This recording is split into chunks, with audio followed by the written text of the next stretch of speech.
Ini tantangan kita cukup berat. Kita sadar bahwa Indonesia ini negara kepulauan ya, dengan geografi yang sangat rumit sekali.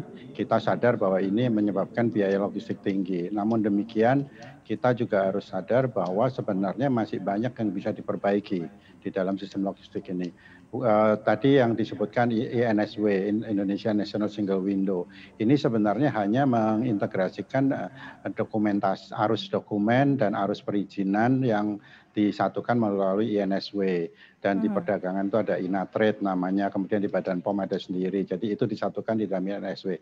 Tapi secara fisik logistik ini kan harus banyak yang dibenahi, mulai dari pergerakan barang itu sendiri, infrastrukturnya, dan bahkan yang paling penting menurut saya adalah mindsetnya.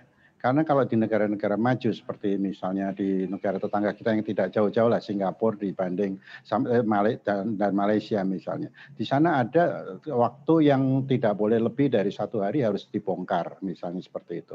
Bongkar muat itu tidak boleh lebih dari 1 hari. Nah, ini membutuhkan mindset yang perombakan mindset yang luar biasa yang harus dilakukan oleh semua aparat dari yang bawah sampai yang atas. Kalau tidak, dengan infrastruktur berapapun tidak akan tercapai ini gitu.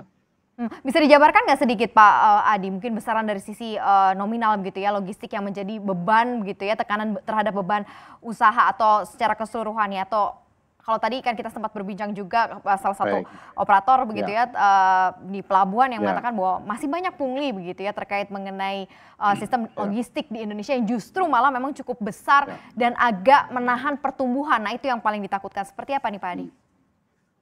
Ya, kalau kita lihat sebenarnya di dalam negeri sendiri dengan antar pulau ini memang kalau di makanan minuman rata-rata yang saya amati biaya logistik kita berkisar antara 4-7%, tergantung jenis produknya, berapa mahalnya, berapa harganya dan lain sebagainya. Tapi rata-rata sekitar 4-7%.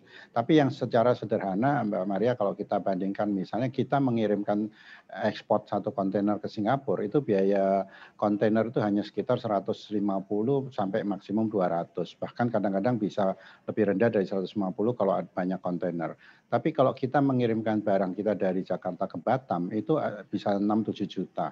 Bisa dibayangkan, Singapura dan Batam itu kan bersebelahan, dan ternyata ke Singapura jauh lebih murah gitu. Nah, ini yang kita itu sangat, yang sering saya pakai contoh sangat sederhana sekali. Karena apa? Karena kecepatan bongkar muat di Singapura itu sangat cepat sekali, biaya-biaya di pelabuhannya sangat murah dan lain sebagainya, sehingga ini menjadi biaya secara keseluruhan akan ini.